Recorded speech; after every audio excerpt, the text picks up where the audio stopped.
20 నెలల కాంగ్రెస్ ప్రభుత్వం ఎంత అప్పు చేసింది, ఎలాంటి అభివృద్ధి కార్యక్రమాలు చేసింది అనే అంశంపైన మనం విశ్లేషణ చేద్దాం. విశ్లేషణలో పాల్గొనడానికి మనతో పాటు ప్రముఖ విశ్లేషకులు పాపారావు గారు ఉన్నారు. నమస్తే పాపారావు గారు. నమస్తే అండి. పాపారావు గారు, ఏదైతే 20 నెలల్లోనే దాదాపు 2.2 లక్షల కోట్ల అప్పు చేసింది, కాకపోతే ఇంకా సంక్షేమ పథకాలకు కావచ్చు లేదంటే వివిధ రంగాలకు చెల్లించాల్సినవి ఇంకా బాకీ ఉన్నాయి.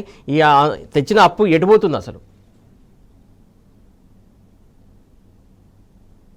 తెచ్చిన అప్పు ఎటుపోతుందంటే ఎటుపోతుందో ఎవరికి తెలియదు. అది ఎందుకంటే గత 20 నెలల కాలంలో సుమారుగా 2.2 లక్షల కోట్ల రూపాయలు అప్పు తెచ్చారనేది రకరకాల లెక్కలు కనపడుతున్నాయి. అలాగే ఈ ఫైనాన్షియల్ ఇయర్ లో ఏప్రిల్ 8వ తారీఖు మొదలు పెట్టారు. ఇప్పుడు ఆగస్టు 12వ తారీఖు దాకా, తర్వాత ఏమైనా ఉన్నాయో తెలియదు, కానీ ఈ కొద్ది కాలంలోనే 6 నెలలు సుమారుగా 6 నెలలు కూడా ఉంటా లేదా లేదు 6 నెలలు కూడా సంపూర్ణంగా లేదు.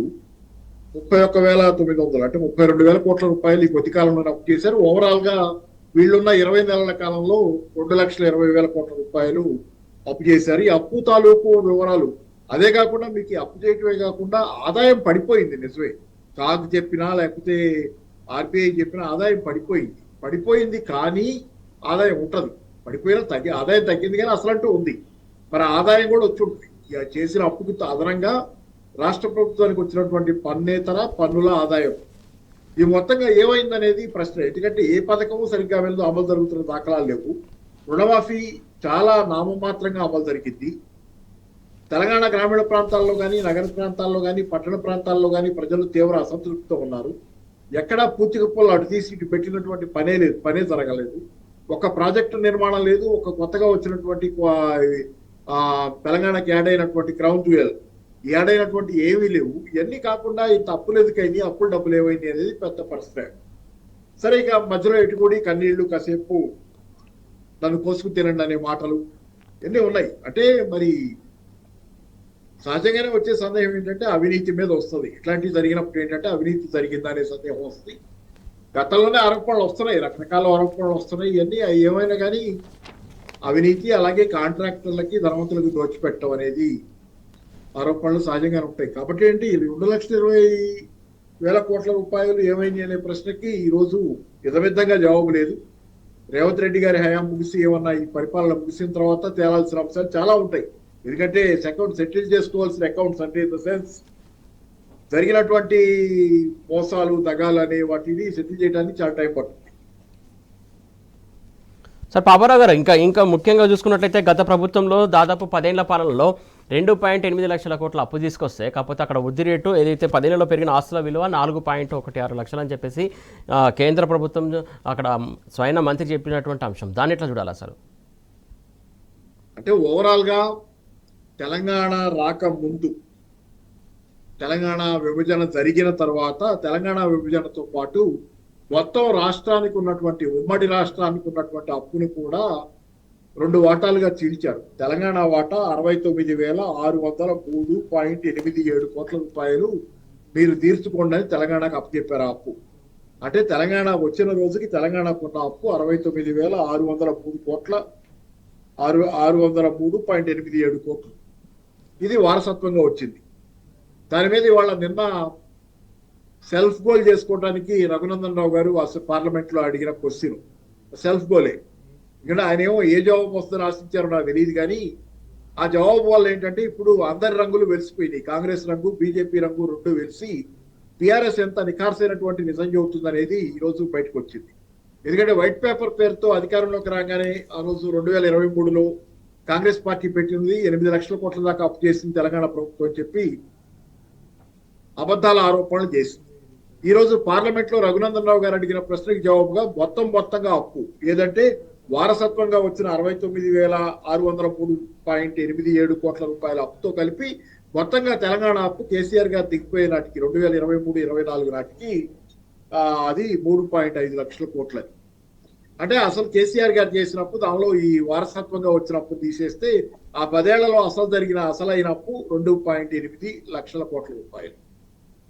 ఇది రఘునందన్ రావు గారు ఇన్అడ్వర్టెంట్ గా ఆయన ఊహించని విధంగా ఆయన సెల్ఫ్ గోల్ చేసుకొని తెలంగాణలో ఈ రోజు కాంగ్రెస్ ప్రభుత్వం బదనామైంది. రోడ్లెక్కి రోజు మాట్లాడుతున్నటువంటి బీజేపీ నేతలు ఈ రోజు రంగు వెలిసి రోడ్డు మీద నిలబడ్డారు.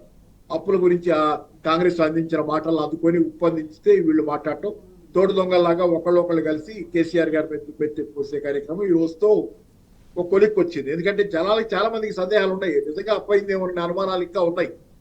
ఈ రోజైనా అందరు కలిసి తెలుసుకోవాలి. పార్లమెంట్ సాక్షిగా బీజేపీ నేతలు అఫీషియల్ గా చెప్పిన గణాంకం ఇది. 3.5 lakh crores టోటల్ అప్పు 2023-24 నాటికి వారసత్వంగా వచ్చిన 69,000 కోట్ల రూపాయల అప్పుతో పాటుగా ఇది ఒక టోటల్ అప్పు. సో కేసీఆర్ గారు చేసిన అప్పు 2 అంటే ఇంత పచ్చి అబద్ధాన్ని నాళ్ల పాటు మీడియా సాక్షిగా మీడియా ఉంది కదా అని చెప్పి ఇష్టానుసారం కొన్ని పత్రికలు ఇవాళ అసలు క్విక్ లేదు, సౌండే లేదు. ఏది 2.8 లక్షల కోట్ల అసలు తెలంగాణలో అయిన అప్పు ఆ 10 ఏళ్ల కాలంలో కేసీఆర్ గారి హయాంలో టోటల్ అప్పు 3.5 లక్షల కోట్లు 23-24 నాటికి అనేది కొన్ని పత్రికలు అసలు వార్తే రాయలా. రఘునందన్ రావు గారు అడిగిన ప్రశ్న తాలూకు జవాబుగా వచ్చినటువంటి దానిని వార్తే రాయాల. ఎందుకంటే కలుగులో దొంగలు కలుగులోనే దొరికిపోయారు, అబద్ధాలు ఆడుతూ దొరికిపోయారు. కాబట్టి దీంతో ఈ క్వశ్చన్ సెటిల్డ్. ఎందుకంటే పార్లమెంట్ సాక్షిగా బీజేపీ నాయకత్వం అఫీషియల్ గా చెప్పింది. అఫీషియల్ గా ఇలాంటి మాటలు చెబుతారు, అన్అఫీషియల్ గా గల్లీల్లో వచ్చేమో అబద్ధాలు చెబుతారు. ఇది నడుస్తున్న కదా. కాబట్టి ఏంటంటే ఈ రోజు 2.8 లక్షల కోట్లకు సంబంధించినంత వరకు ఎక్కడ ఏ లెక్కలేసినా కనపడతాయి మీకు.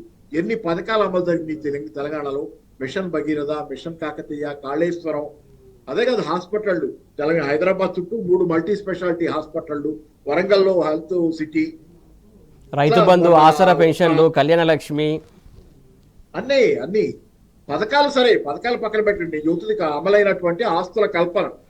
కానీ పార్లమెంట్ సాక్షిగా కాక నేను చెబుతున్నాం, సంక్షేమం కాక క్యాపెక్స్ రూపంలో 4 లక్షల కోట్ల రూపాయలు కేసీఆర్ గారి అధికారంలో ఉన్న 10 ఏళ్ల కాలంలో 4 లక్షల కోట్ల రూపాయలు క్యాపెక్స్ గా తెలంగాణ ప్రభుత్వం ఖర్చు పెట్టింది.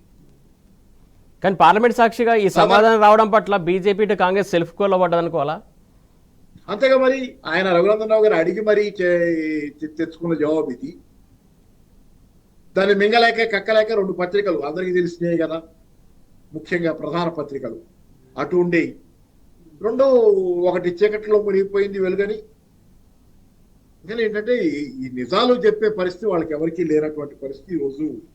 అంటే ఏంటంటే స్పష్టంగా ప్రజలందరికీ అర్థమైంది సార్ ఈరోజు. కాకపోతే అప్పుల గురించి కొన్ని సందేహాలు ప్రజల్లో ఉన్నాయి. ఈ దెబ్బతో ఆ అప్పుల గురించిన సందేహాలు పటాపంచలైపోయి సెటిల్ అవ్వాలి.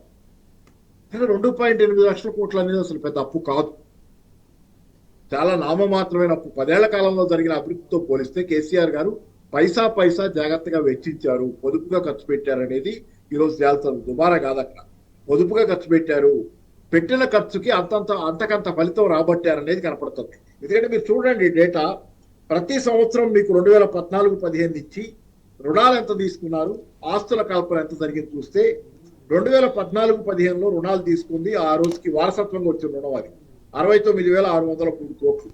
దాంతోపాటు ఆస్తులు 83,143 కోట్లు ఉన్నాయి. 2015-16లో తీసుకున్న అప్పు 91,999 కోట్లు. ఆస్తుల కల్పన 1,02,936 కోట్లు. 2016-17లో తీసుకున్న అప్పు 1,21,000 కోట్ల 221,249 కోట్లు. ఆస్తుల కల్పన అంటే ప్రతి సంవత్సరం ఆఖరి చివరి సంవత్సరం చదువుతాయి. ఇప్పుడు 2023-24 3,50,000 టోటల్ అప్పు. ఇది 50,520. దానిలో ఆస్తుల కల్పన చూస్తే 4,15,099 కోట్లు. ప్రతి సంవత్సరం చేసిన అప్పు కంటే ఆస్తులు ఎక్కువ కనపడుతున్నాయి. మరి దీనిలో కేసీఆర్ గారు అప్పులు చేసింది ఎక్కడ, దాన్ని దుర్వినియోగం చేసింది ఎక్కడ?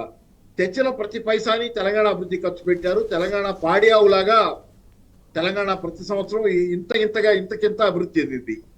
తెలంగాణ ప్రజా తలసరి ఆదాయం పెరిగింది, తెలంగాణ జీడిపి పెరిగింది, తెలంగాణలో విద్యుత్ వినియోగం పెరిగింది, తెలంగాణ ప్రజల జీవన ప్రమాణాలు పెరిగినాయి. తెలంగాణలో సస్యశ్యామలమైన తెలంగాణ, పచ్చటి తెలంగాణ, ఒక రకం చెట్లతో కూడా హరితహారంతో కలుపుకొని అద్భుతమైన తెలంగాణని 10 సంవత్సరాల్లో ఎక్కడా ప్రపంచంలో కలిగిన విధంగా ఎకనామిస్ట్ పత్రిక చెప్పింది. అలాగే అనేక విదేశీ పత్రికలు చాలా మంది పదే రిపీటెడ్ గా చెబుతూ వచ్చింది. ఒక అద్భుతం జరిగింది తెలంగాణలో. ఒక డెమోక్రటిక్ దేశంలో, ప్రజాతంత్ర దేశంలో ఇంత అభివృద్ధి, ఇంత షార్ట్ స్పాన్ లో అనేది ఒక ఆశ్చర్యకరమైన విషయంగా చాలా అంతర్జాతీయ పత్రికలు వ్యాఖ్యానించిన అంశం. దీన్ని మసిపూసి మారేడుగా చేసి కేసీఆర్ గారిని ఎలాగైనా కూలదోయాలని సహించలేక కేసీఆర్ గారి పేద ప్రజానీకం, సామాన్య ప్రజానీకం, మధ్యతరగతి జనసామాన్యం కోసం కానీ ఇంకొక మాట సార్, పాపారావు సార్, ప్రధానంగా ఏదైతే గత ఎన్నికల సమయంలో పదే 8 లక్షల కోట్ల అప్పు, 7 లక్షల కోట్ల అప్పు అని చెప్పేసి ఈ ప్రచారం చేశారు. ఆ ప్రచారానికి ఈ ఆన్సర్ చెంపపెట్టు లాంటిది అనుకోవాలి ఇప్పుడు. 100% అంతే కదా సార్, 100% అంతే కదా. దానిలో సగం కూడా లేదు ఇప్పుడు అప్పు. వాళ్ళు చెప్పిన దానిలో సగం అప్పు కూడా లేదు. వాళ్ళు వడ్డీలు కడుతున్నామని అబద్ధాలు ఆడి ఏం చేస్తున్నారు? ఈ డబ్బులన్నీ వడ్డీలకే సరిపోతున్నాయి. నాకు వచ్చిన అంటే ఇంత నైత్యం, రోజువారీ పట్టపగల అబద్ధాలు ఆడి మోసం దగా చేసేవాళ్ళు జనాన్ని. చాలా దుర్మార్గమైన వ్యవహారం ఇది. కాబట్టి ఏంటంటే ఈరోజు తెలంగాణ మళ్ళీ ఒకసారి కళ్ళు తెరవాలి ఈ విషయం. తెలంగాణలో ఇంకెవరికైనా భ్రమలు ఉంటే కనుక కాంగ్రెస్ పార్టీ చెప్పింది నిజం, కేసీఆర్ గారు ఏదో అప్పులు చేశారనే భ్రమ ఉంటే ఈ దెబ్బతో అది పట్టాపంచలు కావాలి. ఇంకోసారి ఈ ప్రశ్న రాకూడదు. పైగా రావాల్సిన ప్రశ్న ఏంటంటే రేవంత్ రెడ్డి గారు చేసిన అప్పులు ఏమైనాయి? 2.2 లక్షల కోట్లు ఎలా చేశారండి 20 నెలల కాలంలో? కేసీఆర్ గారు 10 సంవత్సరాల కాలంలో చేసిన అప్పు 2.8 లక్షల కోట్లు అయితే కేవలం 20 నెలల కాలంలో 2.2 లక్షల కోట్ల అప్పు, అంటే దాదాపుగా దానికి ఒక 60,000 తక్కువగా తప్పు చేశారు. ఎట్లా చేశారు? ఏమైనా ఈ డబ్బులు? ఈ అవినీతిని గురించి నిలదీసే బాధ్యత మనందరికీ ఉంది. అలాగే ఏంటంటే దీనికి రాహుల్ గాంధీ కూడా జవాబు చెప్పాలి. నిత్యం అవినీతి గురించి, రాజ్యాంగం గురించి మాట్లాడే రాహుల్ గాంధీ దేశం అంతటా అవినీతి గురించి మాట్లాడుతున్నాడు. కానీ రేవంత్ రెడ్డి ప్రభుత్వం తాలూకు అవినీతి, లేకపోతే రేవంత్ రెడ్డి ప్రభుత్వం తాలూకు నిర్వాకాలు, అది 6 గ్యారంటీల అమల్లో వైఫల్యం, దగా, మోసం, వీటి గురించి మాత్రం ఆయన నోరెత్తడు. అది నా ప్రభుత్వం కాదన్నట్లుగా ఉంటాడు. ఫలితాలు అనుభవించడానికి వచ్చేసరికి కడిచి సూట్ కేసులు అందుకోవడానికి మాత్రం సిద్ధం. కానీ అందుకున్న దానికి ప్రతిఫలంగా తెలంగాణకు చేస్తుంది ఏముంది? కొన్ని తీసుకుంటున్నారు. ప్రతిఫలంగా తెలంగాణకి ఏమి ఇవ్వకుండానే ఏకపక్షంగా రాబట్టుకోవడానికి సిద్ధం. పనిచేసే దగ్గరికి వచ్చేసరికి మాత్రం ఇది మా సంబంధం లేని ప్రభుత్వంలాగా వ్యవహార శైలి. మీనాక్షి గారు లాంటి ఒక ఆవిడ పంపి ఆమె గాంధీ అని చెప్పి అది ఒక ప్రచారం చేసుకుని ఆమె నిజాయితీ పదాలు అయితే ఎవరికి కావాలి? వ్యక్తిగతమైన నిజాయితీ. ఆమె వ్యక్తిగతమైన నిజాయితీతో తెలంగాణకు ఒరిగిందే ఉంది. ఆమెను ముందు పెట్టుకుని ఆమె చేత పాదయాత్ర చేయిస్తారు. ఆమె పాదయాత్ర చేయడం ద్వారా ఆ పాదయాత్ర అయినా జనాలు కలుస్తారా? జనాలు కలవరా? స్ట్రైట్ గా నడుచుకుంటూ వెళ్ళిపోతున్నారట. అంటే మరి జనాల్ని కలవకుండా, జనాల మనోభావాలు తెలుసుకోకుండా పాదయాత్ర చేయించి వెళ్ళాము అంటే పల్టీలు కొడుతుంది కాంగ్రెస్ పార్టీ తెలంగాణలో. వాస్తవానికి దూరంగా అబద్ధాలలో, అన్యాయంలో, మోసాలలో కాంగ్రెస్ పార్టీ రోజు మునిగి తేలుతుంది తెలంగాణ. కాబట్టి కాంగ్రెస్ పార్టీకి శాశ్వతంగా తెలంగాణలో సమాధే. ఇక్కడి నుంచి పోయిన సూట్ కేసులు మాత్రం వాళ్ళకి మిగులుతుంది తప్పితే భవిష్యత్తులో 25 ఏళ్ల పాటు తెలంగాణలో కాంగ్రెస్ పార్టీ మళ్ళీ తలెత్తదు. రైట్ పాపారావు గారు, ఇంకా కంటిన్యూ చేద్దాం విశ్లేషణ చేసే ముందు రెవెన్యూ అసలు తెలంగాణ ప్రభుత్వం ఇప్పుడు కాంగ్రెస్ ప్రభుత్వం పెంచట్లేదు, ఆర్థిక స్థితి చాలా దారుణంగా ఉందని చెప్పేసి కొంతమంది చెప్తున్నటువంటి అంశం. ఈ అంశం పైన తెలంగాణ ప్రభుత్వం ఏదైతే కాంగ్రెస్ ప్రభుత్వం ప్రధానంగా అప్పు మీద అప్పు చేస్తున్నటువంటి క్రమం కనబడుతుంది. అలాగే స్కీమ్లకు సంబంధించి, పథకాలకు సంబంధించి కూడా ఇంకా పెండింగ్ బిల్లులు ఉన్నటువంటి పరిస్థితి కనబడుతుంది. ఉద్యోగులకు కూడా పెండింగ్ బిల్లులు ఉన్నటువంటి పరిస్థితి. మొత్తానికి ఆర్థిక వ్యవస్థ ఎలా ఉందనే అంశంపైన మనం విశ్లేషణ కొనసాగుతుంది. పాపారావు గారు, ప్రధానంగా కాంగ్రెస్ ప్రభుత్వం ఇటు రెవెన్యూ పెంచలేని పరిస్థితి, అప్పు మీద అప్పు చేస్తున్నది, రోజు అప్పు తెస్తున్నది. ఇంకా రాను రాను ఈ 3 ఏళ్ల కాలంలో ఎలాంటి పరిస్థితులు ఎలా ఉంటాయి, అసలు ఏంటి ఆర్థిక పరిస్థితి ఎలా ఉండబోతుంది అనుకోవాలి మనం? అంటే ఇప్పటికే తెలంగాణ ఆర్థిక పరిస్థితి అగమ్యగోచరంగా మారింది. అన్ని రకాల ఆదాయాలు తగ్గిపోతున్నాయి. ఉదాహరణకి స్టాంప్స్ అండ్ రిజిస్ట్రేషన్ ఆదాయం దగ్గర నుంచి, జిఎస్టీ ఆదాయం దగ్గర నుంచి ప్రతి ఆదాయం, ఎక్సైజ్ ఆదాయం పెంచుకుంటున్నారు కానీ అది కూడా తగ్గుతుంది కొంత. నిజానికి అది ఒక రకంగా ఏంటంటే గ్రామాలకి, ఇది పల్లె సీమలకి, మన గ్రామాల్లో నగరాల్లో ఇది బీర్ కేఫ్లు, గ్రామీణ ప్రాంతాలకి ఈ మద్యం దుకాణాలు తరలించాలనేది, దాంతో ఏమైనా ఆదాయం పెంచుకుంటారు కానీ మిగతా అన్ని రకాల ఆదాయాలు, పన్నేతర ఆదాయం దగ్గర నుంచి పన్ను ఆదాయం దాకా ప్రతి ఆదాయం తెలంగాణలో పడిపోతుంది. కాబట్టి ఓవరాల్గా ఇప్పుడున్న పరిస్థితి ఏంటంటే తెలంగాణది ఇంకా 3 ఏళ్ల పరిపాలన ఉందంటేనే ప్రజల గుండెలకు గుబేలనే పరిస్థితి. ఇప్పటికే తెలంగాణ పూర్తిగా చితికిపోతున్నటువంటి వాస్తవం ఉంది. చాలా విషయాల్లో తెలంగాణ ఇప్పుడు బనకచర్ల చూడండి ఉదాహరణ. బనకచర్ల పరిస్థితి మీద టీఆర్ఎస్ కనుక పోరాటం చేయకపోతే, బనకచర్ల యథాతథంగా అలాగే ముందుకు సాగుంటే కనుక ఎక్కడ దాకా పోతుంది పరిస్థితి? ఇప్పటికైనా ఇంకా బనకచర్ల విషయం సద్దుమడగల. ఆంధ్రప్రదేశ్లో ఇంకా బనకచర్ల విషయంలో టీడీపీ ఇంకా ప్రయత్నాలు చేస్తానే ఉంది దాని విషయంలో. కాబట్టి ఏంటంటే దాని మీద నిరంతరంగా పోరాటం చేయకపోతే బనకచర్ల లాంటి విషయాలు ఇది ఒక్కసారి కనుక గోదావరి జలాలని, మిగులు జలాలు, వరద జలాల పేరుతోనో ఆంధ్రప్రదేశ్ వాడుకోవటం మొదలు పెడితే ఆ మేరకు తెలంగాణకు హక్కులు పోతాయి. నష్టపోతాం, శాశ్వతంగా నష్టపోతుంది తెలంగాణ నీళ్ల విషయంలో. నీళ్లు, నిధులు, నియామకాలు తెలంగాణ తాలూకు ఉద్యమ నినాదం. ఆ ఉద్యమ నినాదానికి శాశ్వతంగా ఒక విషయంలో గడ్డిపడుద్ది. కాబట్టి చాలా విషయాల్లో ఈరోజు ప్రతిపక్షం పోషిస్తున్న పాత్ర నిరంతరం ఒక వ్యాంగార్డ్ గా నిరంతరం అప్రమత్తంగా తెలంగాణ ప్రయోజనాలు కాపాడటం కోసం టిఆర్ఎస్ కానీ టిఆర్ఎస్ నాయకులు కానీ ఈరోజు అప్రమత్తంగా లేకుండా ఉండుంటే తెలంగాణ ఈ పార్టీకి అప్పుల పాలై అంటే ఒక రకంగా చెప్పాలంటే దీని అగమ్య గోచరమైనటువంటి స్థితిలో పూర్తిగా అగాధంలో పడిపోయింది. అంటే ఈ రోజు తెలంగాణను కాపాడుతుంది పాలకపక్షం కాదు, తెలంగాణని ప్రతిపక్షం కాపాడుతుంది. పాలకపక్షం తెలంగాణని తాకట్టు పెడుతుంది, పాలకపక్షం తెలంగాణని చంద్రబాబు ఆజ్ఞల మేరకు నడిపిస్తుంది. కానీ తెలంగాణని నిఖార్సుగా తెలంగాణ ప్రజల కోసం నిలబెట్టాలని ప్రయత్నం చేస్తుంది ఈరోజు టీఆర్ఎస్. కాబట్టి ఈరోజు మీరు ఎన్ని చెప్పినా అంటే ఒక రకంగా చెప్పాలంటే ఒక అబద్ధాల ఫైర్, అబద్ధాల దీంతో వరద చలుడుతో టిఆర్ఎస్ ని బదనాం చేశారు, కేసీఆర్ గారిని బదనాం చేయాలని ప్రయత్నం చేశారు. మొత్తానికి ఎలాగైతే గెలిచారు.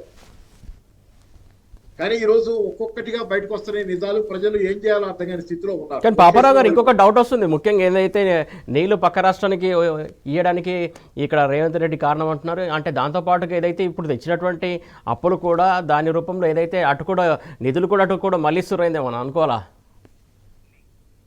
నేను చెప్పలేదు సార్, అది నిధులేం మళ్ళిస్తున్నారనేది మనం చెప్పలేం. కానీ నిధులు ఐ డోంట్ నో. అంటే ఢిల్లీకి పోతున్నాయా నిధులు, ఏమన్నా పక్క రాష్ట్రానికి పోతున్నాయా? ఢిల్లీ విషయం తెలిస్తేగా మనకి. ఢిల్లీ విషయంలో ఢిల్లీకి సూట్ కేసులు మోస్తున్నారనేది గత నుంచి ఉన్న ఆరోపణ. అది వాళ్ళు కూడా కాదంటలేదు ఎప్పుడు, వాళ్ళు కూడా పెద్దగా మేమేం తీసుకెళ్తలేదు అంటలేదు కదా. కాంగ్రెస్ పార్టీ వాళ్ళు కూడా కామ్గానే ఉంటున్నారు ఆ విషయంలో. ఢిల్లీకి వెళ్తున్నాయి, అలాగే కాంట్రాక్టర్లకు వెళ్తున్నాయి. చాలా పెద్ద ఎత్తున పెద్ద మనుషులు కాంట్రాక్టర్లు కొల్లగొడుతున్నారు. అవినీతి వాటి పాలు కూడా ఉండకపోకుండా ఉండదు.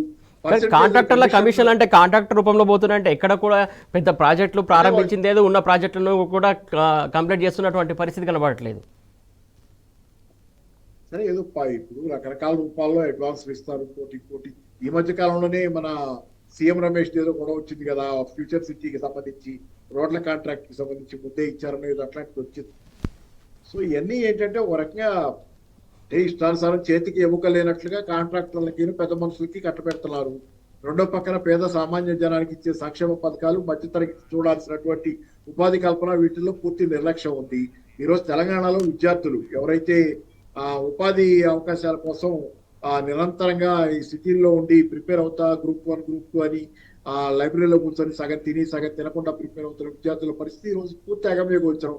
వాళ్ళు కాంగ్రెస్ నాయకులు కనపడితే వాళ్ళని నిలదీసి ప్రశ్నిస్తున్నారు, ఎదురు తిరుగుతున్నారు. ఎక్కడికక్కడ జరుగుతుంది ఇది. మొన్న ఆకునూరి మురళిని ఎక్కడో వీడియో కూడా చూశాను. ఆకునూరి మురళిని కూడా ప్రశ్నిస్తే జవాబు లేదు. పైగా అతని చేతుల నుంచి బైక్ లాక్కొని అతను పంపించారు. ఇంకో చోట ఇక్కడ మన అద్దంకి దయాకర్ అడిగితే అశోక్ నగర్ లైబ్రరీలో ఏదో చెప్పాడు. మరి ఆ మనిషి మంచోడు కాకపోతే ఏం ఉపయోగం? కాంగ్రెస్ పార్టీలో రేవంత్ రెడ్డి విధానాలను సమర్థించిన తర్వాత అద్దంకి దయాకర్కి మాత్రం మిగిలేదేమో. కానీ వీళ్ళందరూ ఏంటంటే ఎవరు జవాబు చెప్పే స్థితిలో లేరు. ఈరోజు విద్యార్థులకి దగా జరిగింది, మహిళలకి దగా జరిగింది. ఉచిత బస్సు ప్రయాణం అది మాత్రమే మిగిలింది. ఉచిత బస్సులు కొత్తగా లేవు. బస్సుల్లో ఇరుక్కొని ఎక్కి సీట్ల కోసం కొట్లాడుకునే స్థితిలోకి వాళ్ళని నెట్టేశారు. ఏముంది ఈరోజు? ఏ వర్గం బాగుంది? రైతులు బాగున్నారా? మహిళలు బాగున్నారా? విద్యార్థులు బాగున్నారా? యువకులు బాగున్నారా? ఆటో డ్రైవర్లు బాగున్నారా? ఏ వర్గం బాగుంది? చేనేత కార్మికులు బాగున్నారా? ఒక వర్గం అంటూ బాగుంది ఏదో చెప్తే కనుక ఆ రోజు మనం సంతోషించవచ్చు. ఒకే ఒక వర్గం బాగుంది ఏంటంటే కాంగ్రెస్ లోని కేబినెట్ లో ఉన్నటువంటి మంత్రులు కొంతమంది బాగున్నారు. ఇంత తప్పితే ఏ వర్గం తెలంగాణలో బాగాలేదు. అంతేకాకుండా ఇక్కడ ప్రధానంగా ఇంకా 2008 వరకు కూడా ఈ ప్రభుత్వం నెట్టుకు రావాలంటే రోజు అప్పు చేయాల్సినటువంటి పరిస్థితి. ఇలా అప్పు చేసుకుంటూ పోతే ఆర్థిక పరిస్థితి ఎలా ఉంటుంది అసలు? రోజు అప్పు చేయాల్సిన పరిస్థితి ఎందుకు వస్తుందని నాకు ఇప్పటికీ అర్థం కాదు. ఎంత ఆదాయం పడిపోయినా తెలంగాణ ప్రభుత్వానికి ఇప్పటికే ఆదాయం ఉంది. ఈ అప్పు చేసి ఏం చేస్తున్నారని దాని నుంచి మనం అనుకుంటున్న ప్రశ్న అదే. అప్పులు చేసి ఏం చేస్తున్నారు? సుమారుగా 350 కోట్ల దాకా అనుకుంటే ఇక్కడ ఎక్కడో డేటా ఉంది. 350 కోట్ల రూపాయల దాకా రోజువారీ అప్పు కనపడుతుంది. నెలకి 10,000 కోట్ల రూపాయల అప్పు యావరేజ్ అని కనపడుతుంది. అవును. ఈ అప్పు అంతా ఏమవుతుంది అనేది ప్రశ్న. అసలు అర్థం కాని ప్రశ్న ఏంటంటే ప్రతి వాళ్ళు ఏమవుతుంది అనే ప్రశ్న వేసుకుని ఒకళ్ళ మొహాలు ఒకళ్ళు చూసుకునే పరిస్థితి ఈరోజు.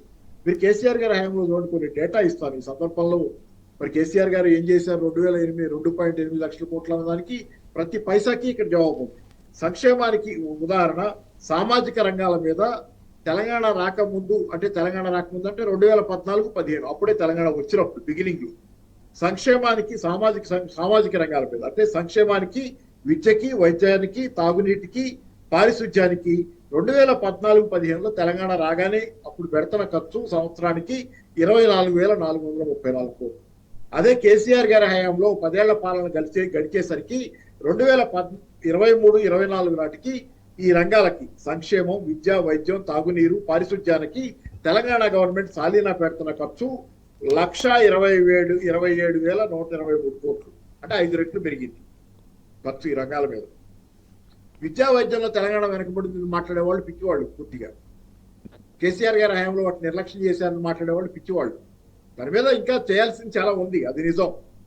కానీ చాలా జరిగింది అన్నది కూడా నిజం. ఎందుకంటే 5 రెట్లు పెరిగిన ఎక్స్పెండిచర్ విద్యా వైద్యం మీద, సంక్షేమం మీద ఇదే చెబుతుంది కేసీఆర్ గారి హయాంలో ఏం జరిగింది.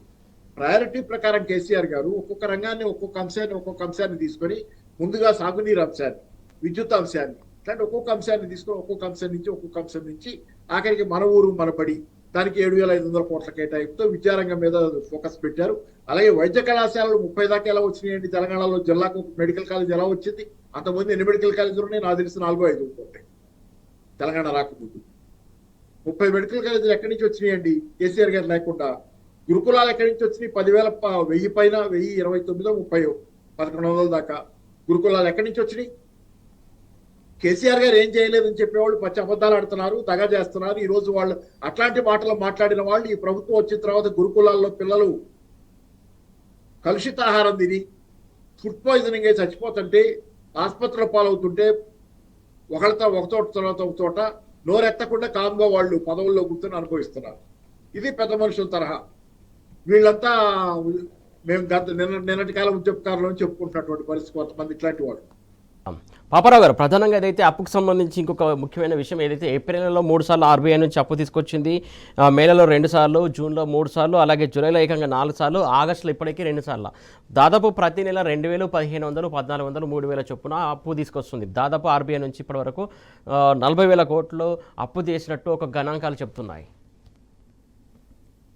అవును, నేను చెప్పింది అదే.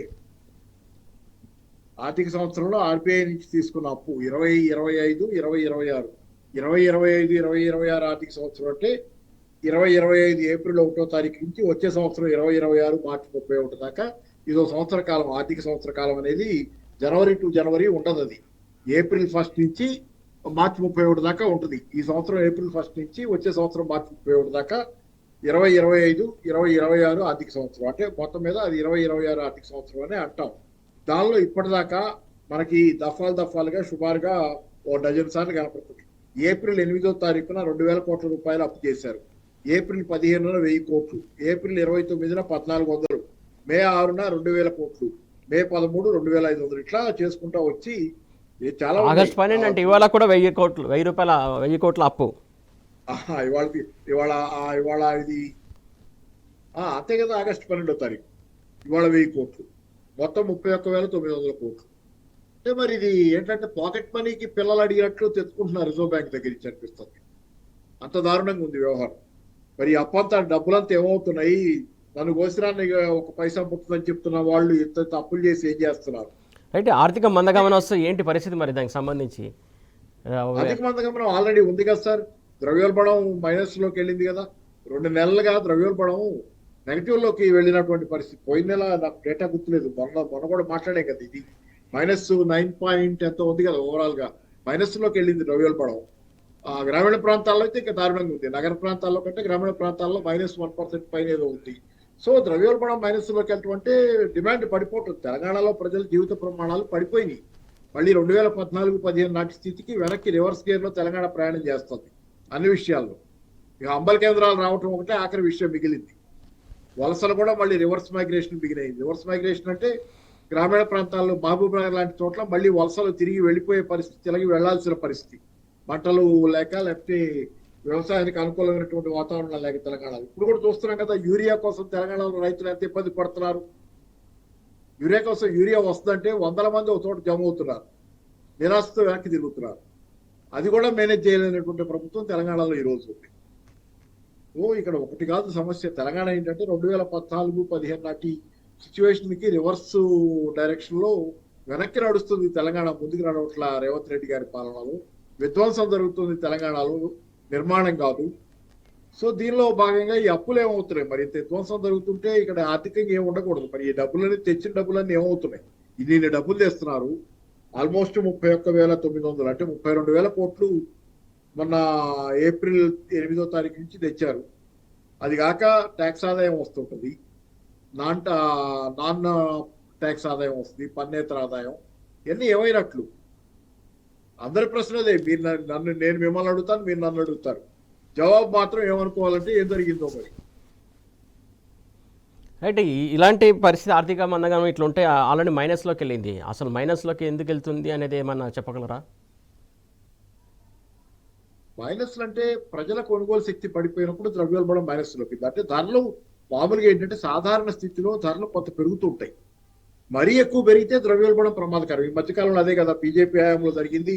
దేశవ్యాప్తంగా ధరలు విపరీతంగా పెరిగిపోయినాయి గత 3-4 ఏళ్ల కాలంలో, 3 ఏళ్ల కాలంలో భారీగా పెరిగిపోయింది ధరలు. చాలా పెద్ద సమస్య, ప్రజలు చాలా ఇబ్బంది పడ్డారు. దానివల్లే 2024 పార్లమెంట్ ఎన్నికల్లో 23 చివర 24 మొదట్లో అనుకుంటా పార్లమెంట్ ఎన్నికల్లో బీజేపీ సీట్లు తగ్గడానికి కారణం భారీగా పడిపోవడానికి బీజేపీ ఓటింగ్ పర్సెంటేజ్ అదే సీట్లు పడిపోవడానికి ఎంపీ సీట్లు అది టీడీపీ మీద ప్లస్ జేడీయూ మీద ఆధారపడటానికి కారణం ప్రధానంగా ద్రవ్యోల్బణం పెరగటం కూడా ఒకటి. ద్రవ్యోల్బణం వల్ల కూడా దానికి పరిస్థితి దిగజారింది, అంత ధరలు పెరిగింది. కానీ ఓవరాల్గా ఏంటంటే అంత పెరగకూడదు ధరలు, కానీ ధరలు కొంత అయినా పెరుగుతుంటాయి. ప్రజల ఆర్థిక స్థితిగతులు బాగున్నప్పుడు, వాళ్ళ జీవన ప్రమాణాలు మెరుగుపడుతున్నప్పుడు, మార్కెట్లో డబ్బు చలామణి పెరుగుతున్నప్పుడు, జనాల చేతిలో డబ్బు ఉండి వాళ్ళు ఎక్కువ ఖర్చు పెట్టుకోగలిగినప్పుడు, వాళ్ళ కొనుగోలు శక్తి పెరిగినప్పుడు ధరలు కొంచెం పెరుగుతాయి. కానీ ఎప్పుడూ తగ్గుతాయి ధరలు, పడిపోతున్నాయి. ఇప్పుడు తెలంగాణలో ధరలు పెరగటం లాగా నిన్న 10 రూపాయలను వస్తువు ఇవాళ 8 రూపాయలకు అమ్ముకోవాల్సి వస్తుంది. వ్యాపారస్తుడు తెగన అమ్ముకోవాల్సి వస్తుంది చేతిలో ఉన్న సరుకుని, కొన్ని రకాల సరుకులు. ఎప్పుడు జరుగుతుంది? కొనేవాళ్ళు లేక, డిమాండ్ లేక, గోడౌన్లలో సరుకులు మురిగిపోతా, షాపుల్లో ఉన్న సరుకులు కదలకుండా అలాగే ఉండిపోతుంటే వ్యాపారస్తుడు సేల్ పెట్టి అమ్ముకోవాల్సి వస్తుంది. అట్లాంటి పరిస్థితి ఈరోజు తెలంగాణలో. కొనే శక్తి లేదు జనానికి, ప్రజల కొనుగోలు శక్తి టోటల్ గా పతనం అయిపోయింది. సార్ ఆల్రెడీ కొన్ని సంవత్సరాల క్రితం కూడా మనం చూసాం ఆర్థిక మందగమనంతో కొన్ని దేశాలు ఎట్లా తట్టుకోలేని పరిస్థితులు ఉన్నాయి, ఎలా కొట్టుమిట్టాడాయో. అలాంటి పరిస్థితి ఇప్పుడు తెలంగాణలో వచ్చే ఛాన్స్ ఉందా? అంటే తెలంగాణలో ముందే వస్తుంది అది. ప్రపంచవ్యాప్తంగా ఆర్థిక మాంద్యం వస్తుందని చెబుతున్నారు. ఆర్థిక మాంద్యం వస్తుంది చాలా గత అనేక సంవత్సరాలుగా ప్రపంచవ్యాప్తంగా మందగమనం ఉంది. 2008 తర్వాత కాస్త మెరుగుపడిందని చెప్పినా ఓవరాల్ గా మందగమనం, ఇబ్బందులు ఉన్నాయి. దేశంలో ఉంది, ఎక్కడికి. తెలంగాణ మాత్రం భూమైంది. కేసీఆర్ గారి హయాంలో తెలంగాణ దేశం అంతా ఉదవన పోయినా కానీ, దేశం అంతా సమస్యలు పెరుగుతుంటే తెలంగాణలో మాత్రం ఊహించనవి కాని స్థాయిలో అభివృద్ధి జరుగుతా, ప్రజల జీవన ప్రమాణాలు మెరుగుపడ్డాయి దేశంలో ఎక్కడా జరగని విధంగా. మరి అందుకే తెలంగాణలో ధాన్యం ఉత్పత్తిలో తెలంగాణ నెంబర్ 1, నెంబర్ 2 స్థానాలకి రావటం, అలాగే పర్ క్యాపిటల్ ఇన్కమ్ లో నెంబర్ 1 స్థానానికి వచ్చింది కదా. ఎక్కడ ఉండేది? 14లోనో ఎక్కడ ఉండేది, చాలా వెనక ఉండేది. జీడిపిలో పెద్ద స్థానానికి వచ్చింది. విద్యుత్ వినియోగంలో తెలంగాణ దేశంలో అగ్రగామి, వన్ ఆఫ్ ది అగ్రగామిగా మారింది. ఇన్ని రకాలుగా తెలంగాణ సాధించిన విజయాలను ఎక్కడి నుంచి వచ్చినాయి? దేశమంతా కంటే కూడా ఎక్కువ అభివృద్ధి జరిగింది. దేశమంతా ఒక రకంగా ఒక వేగంతో ప్రయాణం చేస్తుంటే తెలంగాణ కాంతి వేగంతో అభివృద్ధి సాధించింది ఆ రోజు. మరి అట్లాంటిది ఈ రోజు తెలంగాణని దేశం నడుస్తున్న స్థాయిలో కూడా నడిపించలేకపోతున్నాడు కదా రేవంత్ రెడ్డి. వెనక్కి నడిపిస్తున్నాడు కదా. దేశం అంగుళంగుళం ముందుకు కదులుతుంది, కనీసం మెల్లగా నత్తలాడక నడుస్తుంది ముందుకు. కేసీఆర్, రేవంత్ రెడ్డి హయాంలో తెలంగాణ వెనక్కి నడుస్తుంది. కేసీఆర్ గారి హయాంలో వేగంగా, కాంతి వేగంతో ముందు నడిచింది, అనూహ్యమైనటువంటి స్థాయిలో అభివృద్ధి సాధించింది. రియల్ ఎస్టేట్ ఎలా ఉందండి? ఆ మాటకు వస్తే కమర్షియల్ రియల్ ఎస్టేట్ ఎలా ఉంది తెలంగాణలో? మామూలు రియల్ ఎస్టేట్ హౌసెస్ వాళ్ళు అది ఎలా ఉంది తెలంగాణలో? అద్భుతమైన ప్రగతి కదా ఆ రోజు. దానిలో విపరీతమైనటువంటి ఆదాయాలు, బూమింగ్ పరిస్థితి. దాని నుంచి ఇప్పుడు ఎక్కడికి వచ్చింది తెలంగాణ? హైడ్రాప్ లాంటి వాటి పేరుతో చేసినటువంటి నిర్వాకాల వల్ల తెలంగాణలో జరుగుతున్న పరిణామాలు ఏంటి? ఒకటి కాదు, గ్రామీణ ప్రాంతాలు, నగర ప్రాంతాలు సమస్తం నేలమట్టం అయిపోతున్నాయి ఈరోజు. పాపారావు గారు, అంటే గత ప్రభుత్వ బీఆర్ఎస్ హయాంలో చాలా ప్రాజెక్టులు నిర్మించారు, చాలా కట్టడాలు జరిగాయి. ఇటు ఏదైతే ప్రధానంగా ఇటు సెక్రటేరియట్ కావచ్చు, లేదంటే వంతెనలు కావచ్చు, లేకుంటే ఫ్లైఓవర్లు కావచ్చు, అండర్ పాస్లు కావచ్చు, లేకుంటే యాదాద్రి టెంపుల్ డెవలప్మెంట్ కావచ్చు, కాళేశ్వరం ప్రాజెక్టు కావచ్చు, ఇలా అనేక ప్రాజెక్టులు జరిగాయి. ఎకానమీ అప్పు చేసినా కూడా ప్రాజెక్టులు కట్టి నిలబడినటువంటి సర్కారు బీఆర్ఎస్ సర్కారు. కాకపోతే వీళ్ళు తీసుకొచ్చినటువంటి 2 లక్షల కోట్ల అప్పు తీసుకొచ్చి ఏ ప్రాజెక్టు స్టార్ట్ చేయలేరు, ఏ ప్రాజెక్టు కూడా కంప్లీట్ చేయలేని పరిస్థితి, ఒక శిలాపలకం కూడా వేయలేని పరిస్థితి. దీన్ని అంతా ఎలా చూడాలి మనం? అంటే కేసీఆర్ గారి హయాంలో హైదరాబాద్ ముఖ చిత్రమే మారిపోయింది కదా. హైదరాబాద్ బస్ స్టాపులు చూడండి, ఆ రోజు ఎలాంటి బస్ స్టాప్లు వచ్చినాయి. కూకట్పల్లి ఏరియా నుంచి నేను గమనిస్తున్నాను, పైకి ఎక్కువ చోట్ల పోలేదు కానీ నేను ఇటు అమీర్పేట పైకి చూస్తే బస్ స్టాప్లు ఎట్లాంటి బస్ స్టాప్ వచ్చినాయి. షెల్టర్లు, అద్భుతమైన షెల్టర్లు, లోపల కూర్చోడానికి వీలుగా అద్భుతమైన షెల్టర్. బస్ షెల్టర్ల దగ్గర నుంచి పేవ్మెంట్లు రెనోవేషన్ మొదలైంది. పేవ్మెంట్ అంతకుముందు ఆక్యుపైడ్ పేవ్మెంట్లు చాలా చోట్ల కొంత పేవ్మెంట్లు వచ్చినాయి, కొత్తగా తేగలిగారు. మొత్తానికి విజయవంతంగా పేవ్మెంట్లను మళ్ళీ పునరుద్ధరించగలిగారు. చాలా చోట్ల చాలా మార్పులు జరిగినాయి. సైకిల్ వేస్ వచ్చినాయి. సైకిల్ దొక్కడానికి నాకు తెలిసి ఎక్కడో ఆ హైటెక్ సిటీ ఏరియాలో ఎక్కడో వరకు చాలా చోట్ల సైకిళ్ల మీద ప్రయాణానికి వేరే సపరేట్ లైన్స్ లాగా వచ్చి లోపల పార్క్ వేస్ వచ్చినాయి. సో చాలా మార్పులు తెలంగాణలో అద్భుతమైనటువంటి పురోగమనం. ఎన్ని జరిగినాయి, ఒకటి కాదు కదా తెలంగాణలో జరిగింది. ఆ రోజు సీసీ కెమెరాలు ఎన్ని వచ్చినాయి, క్రైమ్ ఎంత తగ్గింది. క్రైమ్ జరిగిన మరుక్షణం ఏ నేరస్తుడైనా పట్టుకోడే పరిస్థితే కదా. సీసీ కెమెరాలు తెలంగాణలో ఉన్నంత సాచురేషన్ ఎక్కడుంది, అంటే కాన్సన్ట్రేషన్ ఎక్కడుంది. తెలంగాణలో చాలా చోట్ల అంగుళం తెలంగాణ కవర్ అయ్యేటట్టుగా సీసీ కెమెరాలు. ఎవడు తప్పు చేసి నేరస్తుడు తప్పించుకోలేని స్థితి తెలంగాణలో ఉంది. అంత అద్భుతంగా తెలంగాణలో కమాండ్ అండ్ కంట్రోల్ సెంటర్ 600 కోట్ల దాకా దాన్ని ఖర్చు పెట్టి 500 కోట్ల పైన అనుకుంటా ఖర్చు పెట్టి నిర్మిస్తే ఈ రోజు రేవంత్ రెడ్డి గారు కేబినెట్ మీటింగ్లు పెట్టుకోవడానికి దాన్ని వాడుకుంటున్న పరిస్థితి. ఆ రోజు పోలీసులు ఎంత బాగా పనిచేసింది, పోలీస్ వ్యవస్థ అద్భుతంగా పనిచేసింది. ఈ రోజు ఆ పోలీస్ వ్యవస్థను మీరు ఎందుకు వాడుతున్నారు? లగచర్ల రైతాంగాన్ని పీడించడానికి, లేకపోతే హైడ్రా పేరుతో కూలగొట్టే దానిలో చేయడానికి ఇట్లా వాడుతున్నారు. పోలీస్ యంత్రాంగాన్ని దుర్వినియోగం చేస్తున్నారు. నిన్నటిదాకా పోలీస్ యంత్రాంగం ఎలా ఉంది తెలంగాణలో? ప్రజానుకూలంగా ఉంది. పీపుల్ ఫ్రెండ్లీ పోలీస్ అంటే అది ఏదో చూశారు ఆ రోజు ప్రజలు. ఒకటి అలా చిన్న ఇది జరిగితే అది ప్రభుత్వం తప్పు కాదు. ఆ రోజు దాన్ని కూడా సర్దించుకొని ప్రభుత్వం ముందుకు సాగింది. ఈ రోజు పోలీసులు ఎలా వాడుకుంటుంది ఈ ప్రభుత్వం? ప్రజా వ్యతిరేకమైన దానికోసం, మన భూములు లాక్కోవటానికి, ఇట్లాంటి వాటి కోసం వాడుకుంటున్నారు పోలీసు యంత్రాంగాన్ని. లా అండ్ ఆర్డర్ మొత్తం గాడి తప్పింది. బాబురావు గారు, ఇంకొక ముఖ్యమైన విషయం ఏదైతే ప్రభుత్వ పరంగా ఉన్నటువంటి ఉద్యోగస్తుల పరిస్థితి కూడా టైంకి జీతాలు ఇవ్వలేని పరిస్థితి. కాకపోతే ముఖ్యమంత్రి స్థాయిలో ఉన్నటువంటి వ్యక్తి కొన్ని మాటలు మాట్లాడడం కావచ్చు, ఏదైతే పరిస్థితి ఆర్థిక మందగమనం కావచ్చు, లేకుంటే ఇయ్యలేం, ఆయన మాటలు వ్యాఖ్యలు దీన్ని బట్టి చూస్తూ ఉంటే ఎట్లా అనిపిస్తుంది అసలు కొన్ని సందర్భాల్లో? అంటే ఏమంటున్నాడు, నేను పోతే ఢిల్లీలో చెప్పులు ఎత్తుకెళ్లే వాళ్ళు చూస్తున్నారు, ఈ రకంగా ఆయనే మాట్లాడుతున్నాడు. ఈ రోజు మాట్లాడటం ఏంటి? ఆయన అధికారంలోకి వచ్చిన రోజే మాట్లాడు తెలంగాణ ఏం లేదు, అప్పులు తప్పితే ఏం లేవాడు. అంటే తెలంగాణకి చూట్లు పొడవటానికి, తెలంగాణని వెన్నుపోటు కాదు ఎదురుగానే పొడుస్తున్నాడు. ఎందుకంటే అధికారంలో ఉన్నాడు కదా ఆయన.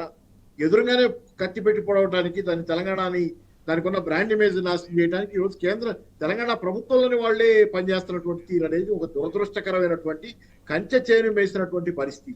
కంచె కాపలా కాస్తుంది చేనుకి.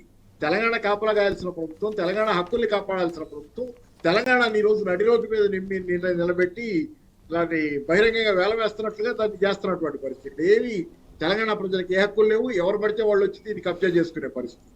మనకచర్లు అదే కదా. తెలంగాణ కాపలాదారు ఎవరు? టీఆర్ఎస్ తప్పితే తెలంగాణకి ఈరోజు కాపలాదారు ఎవరు? గొంతెత్తేది ఎవరు? విజిల్ బ్లోయర్ ఎవరు? ప్రభుత్వం కాదు, టీఆర్ఎస్ మాత్రమే కాపలా కాస్తుంది తెలంగాణకి. ప్రజలను కూడగడుతుంది, ప్రతిఘటిస్తుంది సమస్యల విషయం. రైట్, ప్రధానంగా ఒకటి సార్ కంక్లూజన్ ఫైనల్గా ఏదైతే కేటీఆర్ సార్ ఒక మాట మాట్లాడారు, ఉమ్మడి రాష్ట్రం నుంచి వారసత్వంగా వచ్చినటువంటి అప్పు కలుపుకొని మొత్తం దాదాపు ఏదైతే విభజన టైంలో జరిగేసరికి 3.5 లక్షల కోట్లు అప్పు అని చెప్పేసి క్లియర్ కట్గా చెప్పారు. ఇలాగే బీజేపీ కాంగ్రెస్ పార్టీకి ఇప్పటికైనా కళ్ళు తెరండి. ఏదైతే ఇష్టానుసారంగా ఊహాజనితంగా చేస్తున్నటువంటి ఆరోపణలకు ఇది మీకు చెంపపెట్టు లాంటిది, ఇప్పటికైనా ఆలోచించి మాట్లాడని చెప్పేసి కరాఖండిగా వార్నింగ్ ఇచ్చినటువంటి సందర్భం మనం చూసాం. దీన్ని ఎలా చూడాలి మనం? అంటే వీళ్ళు షేమ్ ఫీల్ అవటల్లా. గతంలోనే రిజర్వ్ బ్యాంక్ చెప్పింది సార్, ఎప్పుడో నా దగ్గర డేటా కూడా ఉంది, 3.56 లక్షల కోట్ల రూపాయలని 3.52 లక్షలు. ఇప్పుడు వెళ్ళాము 3.58 లేకపోతే కొంచెం తక్కువే 3.47 లక్షల కోట్ల 5,000 కోట్ల రూపాయలు అటు ఇటుగా ఇద్దరు ఒకటే చెప్పారు. ఇప్పుడు ప్రభుత్వం పార్లమెంట్ లో చెప్పింది అదే. ఇంతకుముందు ఎప్పుడో రిజర్వ్ బ్యాంక్ ఎప్పుడో చెప్పింది 3.52 లక్షల కోట్ల రూపాయలు తెలంగాణ ప్రభుత్వం మొత్తం అప్పని చెప్పింది. అయినా ఏముంటే కావాలని చేసేవాడికి, దొంగ నిద్రపోయేవాడికి ఎవరు చెబుతారు సార్? నిద్రపోయేవాడిని లేపుతాం, తెలియనోడికి నేర్పుతాం. దొంగ నిద్రపోయేవాడికి, అబద్ధాలు ఆడేవాడికి ఏం నేర్పుతాం? వాళ్ళు ఆడుతూనే ఉంటారు. కాబట్టి నేర్చుకోవాల్సింది, తెలుసుకోవాల్సింది ప్రజలు, మనం వాస్తవాలు చూడాల్సింది మనం.